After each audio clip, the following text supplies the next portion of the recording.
Party की हार के लिए शीर्ष नेतृत्व को जिम्मेदार ठहराने की फहरिस्त में वरिष्ठ नेता यानी कुमारी सैलजा और कुलदीप शर्मा का नाम भी शामिल है।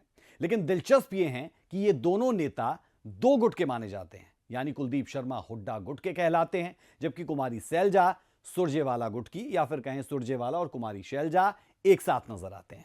ऐसे में सवाल यह उठता है कि क्या सिर्फ हार के लिए कांग्रेस के दोनों गुटों ने हाथ मिला लिया है, और अगर नहीं तो चुनाव से पहले एकता क्यों नहीं दिखाई गई। हालांकि इस पर बीजेपी खूब स्वाद भी ले रही है, और ले भी क्यों ना, क्योंकि उनका मुकाबला सीधे तौर पर कांग्रेस से था और कांग्रेस में आपसी सिर फुटव्वल के बाद कांग्रेस पार्टी को हार का सामना करना पड़ा।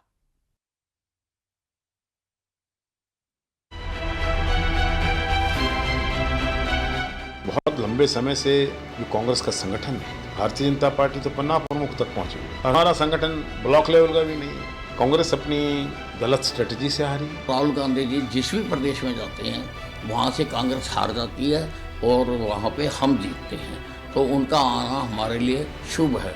तो उनको कैसे रोकना है, इसके बारे में ये विचार करें। पहले से ही कहा है कि संगठन होना बहुत जरूरी है, संगठन बन नहीं पाया। एक तरफ कांग्रेस में हार पर मंथन जारी है और बीजेपी पर आरोप की झड़ी लगाई जा रही है, तो दूसरी ओर कांग्रेस के सीनियर नेता खुलकर इस बात को मानते हैं कि इस हार के पीछे कांग्रेस का कमजोर संगठन है। हुड्डा सरकार में विधानसभा स्पीकर रहे कांग्रेस नेता कुलदीप शर्मा ने कहा कि बीजेपी पन्ना प्रमुख तक पहुंच गई है और कांग्रेस ब्लॉक स्तर तक के संगठन तैयार नहीं कर पाई है। बहुत लंबे समय से जो कांग्रेस का संगठन है, भारतीय जनता पार्टी तो पन्ना प्रमुख तक पहुंची गई। उनके तो 60 वोटर के ऊपर एक आदमी बैठा है, और हमारा संगठन ब्लॉक लेवल का भी नहीं है, किसी को जिम्मेदारी नहीं है। तो ये हमारी हार का मुख्य कारण बना कि इतनी भारी एंटी इनकम्बेंसी बीजेपी के खिलाफ होने के बावजूद हम मेजॉरिटी में नहीं है। ये हमारे संगठन में, अब देखिए 12 सीटें तो ऐसी हैं, कहीं 300 से आ रहे हैं, कहीं 700 से आ रहे हैं, कहीं 1200 से आ रहे हैं, कहीं 32 से आ रहे हैं, कहीं 1000 से आ रहे हैं। तो इस प्रकार की हार को, ये जो रेजर थिन मार्जिन्स रहते हैं, इसको कोई अपनी पीठ थपथपाए कि हमने तो बड़ी भारी मेजॉरिटी ले दी है और कांग्रेस को तो लोगों ने रिजेक्ट कर दिया, ऐसा नहीं है। कांग्रेस अपनी गलत स्ट्रेटजी से हारी है। पहले से ही कहा है कि संगठन होना बहुत जरूरी है, क्योंकि हमारा कार्यकर्ता उसको पहचान संगठन से मिलती है, और बहुत लंबे अरसे से, चाहे मेरा कार्यकाल रहा हो या उसके बाद भी, संगठन बन नहीं पाया। हरियाणा कांग्रेस में जिन लोगों को अभी तक लग रहा है कि चुनाव में धांधली हुई है और ईवीएम का खेल हुआ है, उन्हें आज बड़े इत्मीनान से कुलदीप शर्मा की बात सुननी चाहिए, जिन्होंने चुनावी हार पर अपनी गहरी पीड़ा व्यक्त की है। मेरा मानना है, मेरे अंदर ये पीड़ा है कि हमारे वरिष्ठ नेतागण अपना तालमेल नहीं बैठा पाया। कनेक्ट जो ज़मीन से होना चाहिए, जो एक संकेत हुआ करते हैं राजनीति के, व्यक्ति के और व्यक्तियों के, सब मिसिंग थे।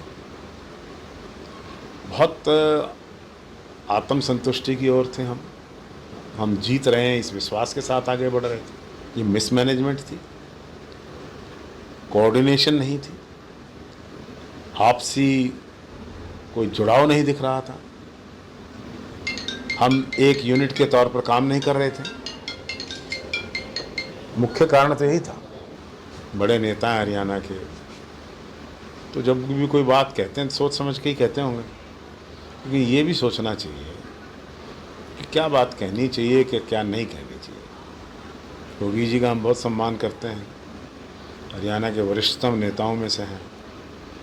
वो कोई बात कहते हैं, उसका कोई ना कोई महत्व होता होगा। अब जबकि पार्टी के अंदर से हार पर शोर मचा है, तो भला बाहर शांति कैसे रहेगी। हरियाणा के कैबिनेट मंत्री अनिल विज ने कहा कि राहुल गांधी जहां कहीं भी प्रचार के लिए जाते हैं, वहां कांग्रेस की हार तय होती है। अपने विभाग भी बांट लिए थे, अधिकारियों की सूचियां भी बना ली थी कि किस सीट पर किसको लगाया जाएगा।